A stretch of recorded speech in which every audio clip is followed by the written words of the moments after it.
좋아요, 구독!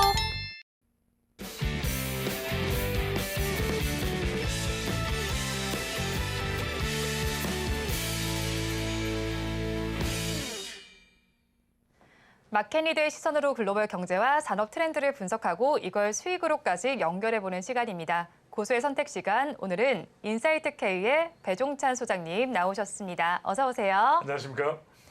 네, 소장님과 이야기 나눠볼 주제 화면을 통해서 보도록 하겠습니다. 오늘의 고수의 선택 주제입니다. 미국에서는 디폴트 위기가 고조되고 있습니다. 이런 가운데 백악관과 공화당이 극적으로 타결할 가능성이 어느 정도일지 오늘 이야기를 나눠봐야 될 것 같습니다. 예. 일단 의견 차를 좁히지 못하고 있는 상황인데요. 네. 특히 바이든 대통령의 경우에는 부채 한도 상향이 좀 낙관적인 상황인데 또 메카시 하원 의장의 경우에는 좀 부정적인 것으로 보이고 있죠. 네네. 이렇게 상향 논의가 돌파구를 찾지 못하는 이유가 뭔가요? 가장 큰 이유가 많은 분들이 핵심을 잘 모를 수도 있어요. 네. 근데 이제 우리 서울경제TV를 통해서 여러분들 시청자분들이 이제 핵심을 꿰뚫는데 내년에 뭐가 있어요? 재선이 있죠. 그렇죠. 준비 많이 하셨네요. 네. 자, 작년에는 안 그랬는데 왜 이럴까? 내년에 재선이 있으니까 지금 예산은 이제 내년까지 가는 예산이에요. 그러니까 공화당으로서 양보 못하죠. 바이든 대통령 원하는 대로 다 해주면 재선을 돕는 거나 다름없잖아요. 그렇죠. 근데 우리가 흥미로운 게 뭐냐면 오바마 대통령 때도 이 디폴트 위기가 있었어요. 그때가 2000 몇 년도죠? 11년도예요. 2012년에 뭐가 있었죠? 2012년에 대선이 있었죠. 대선이 있었죠. 네. 바로 그거예요. 대선 앞에 여소야대일 경우에는. 그러니까 지금 미국 하원이 상하원인데 하원이 민주당이 다수당이다. 그럼 이런 일은 안 생겨요. 그렇죠. 여소야대니까 내년 대선 생각하고 그러니까 우리나라랑 똑같아. 내년 총선 때문에 공천권 두고 시끌벅적거리고 이게 뭐 정치판이 이래요. 그래서 이제 사실 정치가 연계되지 않는 경제는 사실상 없다. 이렇게 봐도 과언은 아니라고 봐야 돼요. 그러니까 중국도 공산당이라고 하는 정치적 조직에 의해서 영향을 받잖아요. 바로 그런 부분이 계속되는데 이게 가만히 보시면 이 일정들을 한번 보시죠. 네. 그러니까 지금 자꾸 이게 밀당이 되는 거예요. 그렇죠. 왜냐하면 내년 대선 때문에 그런 거예요. 그러니까 지금 바이든 공화당 해동 취소됐다 12일 날. 여러분들 달력 보세요. 바이든 공화당 해독 내일이 중요한 겁니다. 내일이 왜 중요해요? 왜 중요해요? 할 수 있는 날이니까. 그렇죠. 자, 네. 17일 날 내일 해동을 하고 바이든 대통령이 떠나야 돼. 어디로? 맞아요. 일정이 많잖아요. 일본의 네. 히로시마로 떠나야 됩니다. G7 회의하러. 그런데 내일 연결이 안 되면은 자 바이든이 방이라는 조시간 비행기로 날아가는 시간은 포함 안 된 거예요. 네. 상원이 휴회를 한단 말이에요. 그렇죠. 그러니까 뭐냐면 한참을 못 해. 네. 그런데 X 데이트가 뭐예요? 6월 1일까지는 네. 결정을 내야 되는 날이에요. 그러니까 내일이 너무나도 중요한 거죠. 그래서 일각에서는 뭐냐면 바이든 대통령 G7 회의 못 간다.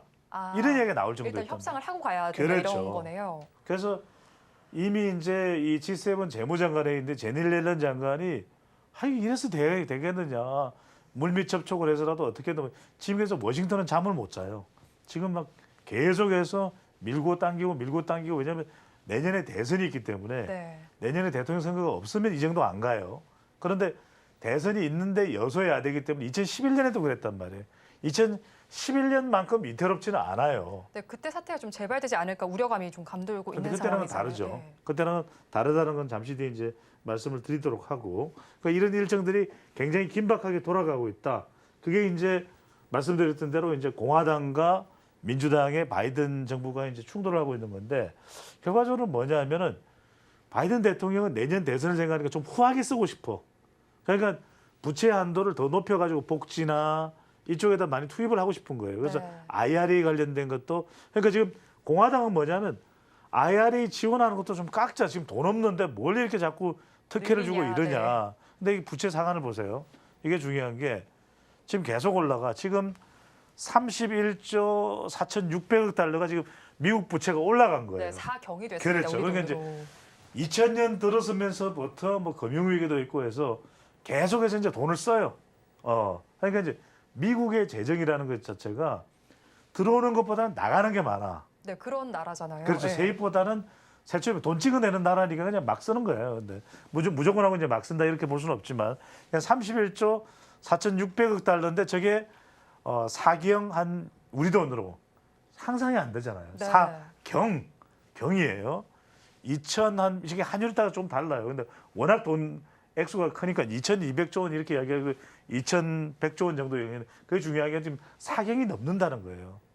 지금 이 부담 때문에 지금 미국 정치권이 지금 사경을 헤매게 생겼어. 네. 그러니까 어떤 상황이냐면은 지금 이런 상황에서 계속 올라가는데 이 부채 상한선을 미국에서 사실은 법을 정해놨어요. 네. 정해놨기 때문에 이 예상은 안 돼. 더 예산이 저 부채가 늘어나도록 그렇게 자꾸 예산 집행을 하면 안 돼. 이번 올해도 지금 하려고 하는 게 지난해보다 2020년보다 더 늘어난 집행을 하려고 그러잖아요. 그러니까 공화당이 뭐냐? 아니 이거 당신 대선에 유리하라고 이렇게 예산을 높이면서 자꾸 하면 나라 지금 빚이 산뜸이다. 하루에 빚이 얼마씩 늘어난 줄 알아요? 잘 모르겠어요. 하루에 5조 원씩 늘어나요. 그러니까 이거 감당이 안 된다. 네. 그냥 작년 정도 써라. 작년 정도 예산 쓰고 딱히 올려야 되면 조금만 올리자. 조금만. 약간만 올리자. 그렇죠. 그러니까 조금 약간이군요. 네. 네, 네. 올리자라는 입장은 똑같은데 이제 공화당은 약간만 올리자 이런 입장이네요. 공화당은 더 기본적으로는 네. 작년 정도 예산 정도 수준으로 해라. 동결 정도. 그렇죠. 원하는 그리고 거네요. 이제 네. 이 바이든 정부와 바이든 대통령의 야심작인 IRA 특혜 지원에 대해서도 좀 줄여라. 많다. 복지도 이건 조금 늘릴 수도 있다. 왜냐하면 공화당도 복지를 해야 되니까 그런 어떤 대치 국면의 상황이라고 봐야 되겠죠. 네, 그런데 앞서서 이제 저희가 캘린더를 통해서도 봤는데 일단은 현지 시간으로 16일에 2차 회동을 하기는 해야 되는데 네. 여기서 협상이 돼야 할 것 같긴 합니다. 또 협상이 또 끌게 된다면 증시에도 타격을 줄 수 있을 것 같은 상황인데요. 여기서 협상이 된다면 다행이지만 만약에 불발된다면 어떤 영향을 미치게 될까요? 불발된다면 일단 시장에 미치는 영향은 불확실성이 커진다고 봐야 되겠죠. 이제 주식 시장에 미치는 뭐 변동성 우리가 이런 빅스 지수는 그렇게 높지 않다고 하지만 네. 이게 어떤 식으로 더 촉발될지가 알 수 없는 거예요. 미국이 설마 돈을 못 갚는 나라일까? 일단 채무 불이행 쪽으로 디폴트 쪽으로 가겠냐 이런 이야기를 하긴 하지만은 이게 미국뿐만 아니라 우리한테도 영향을 미치고 있거든요. 네. 우리 지금 코스피 지수도 안 좋아요. 그렇죠. 왜냐하면 이런 것 자체가 불확성이 커지는 상태이기 때문에 미국의 3대 지수도 상당히 경색될 수밖에 없는 상황이고 또 이제 달러화도 약세가 되면서 오히려 위험 자산에 대한 투자에 대해서 상당히 제한 폭이 높아질 수가 있어요. 그러니까 주식도 뭐 위험 자산이라고 볼 수가 있잖아요. 네. 그러니까 투자하는 것에 대해서 굉장히 주저하게 되죠. 왜? 미국 상황이 어떻게 될지 몰라. 그런데 보통은 이제 이 정도의 절박한 상황까지 오면은 G7 정상회의를 떠나기 전에 바이든 대통령이 지금 기를 쓰고 회동을 해서 어떻게든 통과를 시키려고 하잖아요. 보통 이 정도면 통과되는데 지금 공화당이 심상치가 않아요. 왜 그러냐면 공화당이 차기 유력 대선 주자가 좀 단단하면 그렇지 않잖아요. 그러니까 이제 네. 트럼프 대통령이 지금 사실은 검찰 기소를 받고 있는 상황에서 어떤 상황이 될지는 몰라요. 공화당 지지층들은 결집을 해요. 네. 그런데 항상 살아있는 권력 현 정부가 쓸 수 있는 카드가 많단 말이에요. 그러다 보니까 상당히 또 부담스러울 수밖에 없고 그러면 이제 트럼프 대통령이 여차직에서 안 되면은 대안으로 떠오르고 있는 인물이 바로 누굽니까? 디센티스잖아요. 플로리다 주지사거든. 네. 디센티스도 살짝 요즘에 좀 주춤해요. 지지율이. 그러다 보니까 공화당으로서는 이거 뭔가 자꾸 바이든 대통령 좋으라고 뭐 미국 국민들을 위한 민생이긴 합니다만 예산이라는 게 안 되겠다. 이런 상황이 되고 있는 것이고 자 우리 정치에도 미치는 영향을 안 네. 볼까요? 지금 2011년 이거 보여주는 이유는 뭐냐면 이때가 오바마 대통령 때예요. 네. 2011년. 그때 디폴트 우려가 되니까 우리도 결정적인 타격을 받죠. 그러니까 이런 사례가 우리에게 일종의 학습 효과가 돼서 상당히 공포 심리가 커지고 있다. 근데 2011년도 마찬가지로 여러분들 이 맥을 뚫어야 돼요. 그러니까 지금 내년에 2024년에 대선이 있으니까 미국의 민주당, 공화당 여소야대 전국 속에서 디폴트 우려가 있는 거. 2011년에도 2012년에 뭐가 있다? 오바마의 재선이 있죠. 그러니까 이때 공화당이 가만 안 놔두는 거예요. 그런데 이때는 조금 어떤 상황이냐면은 굉장히 감정적으로 치달아요. 감정적으로 대결 구도가 치달으면서 2011년을 되돌이켜 보면은 공화당에서 어떤 식으로 나가냐면 그래 갈 때까지 가보자 이런 상황인데 또 하나 문제가 뭐냐면 이때 스탠다드 앤 푸어스에서 미국의 신용 등급을 트리플 A에서 더 강등시키겠다. 강등시켰죠. 네. 기억나시죠? 증시에 크게 그렇죠. 타격을 줬잖아요. 그게 이제 이른바 더 불확실성을 이제 키운 게 되거든요. 네. 그런 상황이 되면서 우리 정시에서도 그때 직격탄을 줬죠. 그때는 여러분들 보시면 날짜상으로 보더라도 상당히 뒤로 갔죠. 네. 뒤로 계속 가져오죠. 저렇게 되면 이제 연방 정부의 예산을 이제 운용하지 못하는 시기 되고, 근데 이제 공화당은 지금 상당히 배짱을 부리는 이유는 뭐냐면 세금은 지금 걷어들이고 있거든요. 왜냐하면 유동성이 상당히 지난해 지지난해 유동성이 풀려 있었으니까 그걸로 세금이 들어오니까 이 세금이 확보되면 그거 받아서 지출해라. 네. 급한 거 지출하면 되지. 뭘 또 예산을 늘려. 그냥 필요한데 우선 지출하면 되는 거 아니냐. 이러면서 공화당은 버티고 있단 말이에요. 그러니까 이제 이게 6월 정도까지 가면은 그래도 좀 조기에 어느 정도 극복이 되는데 지난번 우리 2011년의 사례처럼 뭐 7, 8월까지 간다. 이게 요즘에 이제 이른바 긴축에 따른 경기 둔화 현상이 또 인플레 조짐은 여전히 좀 남아 있는 상황이잖아요. 네. 여러 가지 이런 불안정한 그런 지표들이 겹쳐져 버리면 가뜩이나 우리가 지금 박스권에 갇혀 있는 정신인데 악 하는 소리가 나올 수밖에 없는 거죠. 자, 부채 한도 협상 사례를 보시면 이건 2010년의 사례, 2011년 이후에 이제 사례를 보면 네. 특징이 나오죠. 2011년 제가 말씀드렸잖아요. 신용등급이 하향이 됐다. 네. 그 도달일도 이제 빨리 지금 이제 곧 도달될 거예요. 올해 같은 경우에는 이제 곧 도달될 거예요. 근데 이제 중간은 뭐 크게 뭐 보실 이유는 없습니다만 연방 정부 셧다운이 됐던 2013년의 경우 저 경우에도 이제 중간 시점이죠. 저 때는 오바마 집권 2기였거든요. 그러니까 저 때는 공화당에서는 더 거세게 나왔다 이 말이에요. 그러니까 이제 이런 상황들을 보면은 미국도 굉장히 여야 간에 그러니까 지난번 11월 중간 선거에서 민주당이 하원을 다수당을 차지했으면 되는 건데 그러지 못했죠. 그때 그걸 못했단 네. 말이에요. 공화당이 차지해버리거든.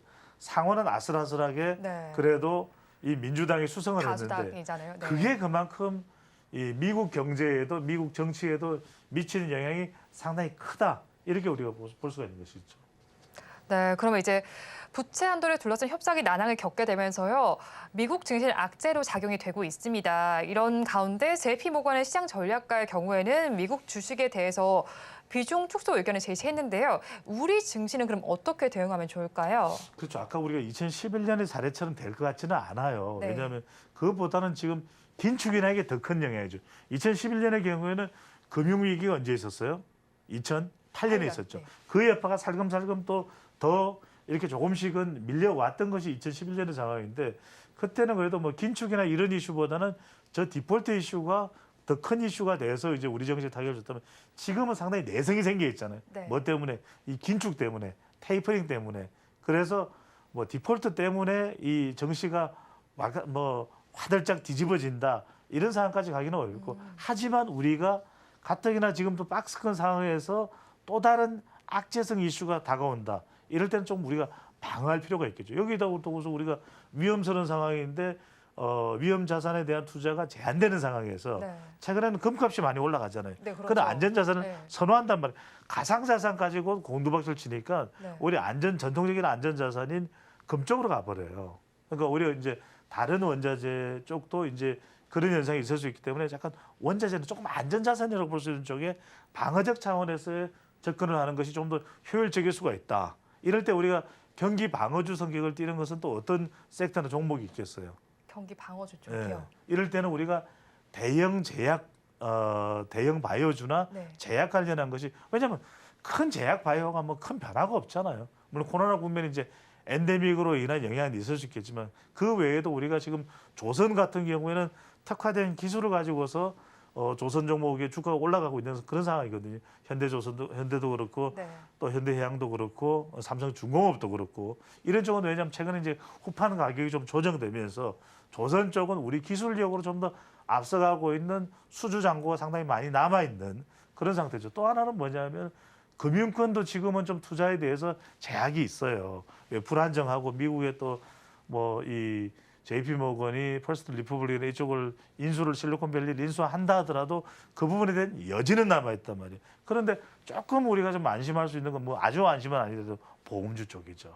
보험은 최근에 어른이 보험 알죠? 네, 어린이가 알죠. 아니라 네. 어른이 보험이라고 해서 나이대가 생각보다 높더라고요. 그렇죠. 네. 그게 이제 이른바 보험의 실적을 평가하는 기준이 조금 달라지면서 이제 상황 자체가 변했다 이렇게 볼 수 있다면 그런 부분들은 우리가 나쁘지 않은데 이런 상황에서 제가 좀 전에 말씀드렸던 2차 전지로 치면 2차 전지 완성품 쪽이 아니라 그 회사가 아니라 좀 소재 부품 장비 쪽으로 네. 또 반도체는 최근에 우리가 워렌 버핏이 TSMC 잔여 물량을 다 팔아버리고 바꾼 게 캐피털 원이에요. 그러니까 이제 그건 무슨 이야기냐? 결과적으로는 반도체 쪽도 TSMC나 이쪽으로 우리가 가는 쪽도 있겠지만 조금 그 부분에 호흡 조절한 그러니까 포트폴리오를 여러분들이 이 상황에서 조금 재정비하는 그런 기회로 삼으면 좋을 수 있다라는 의견을 드립니다.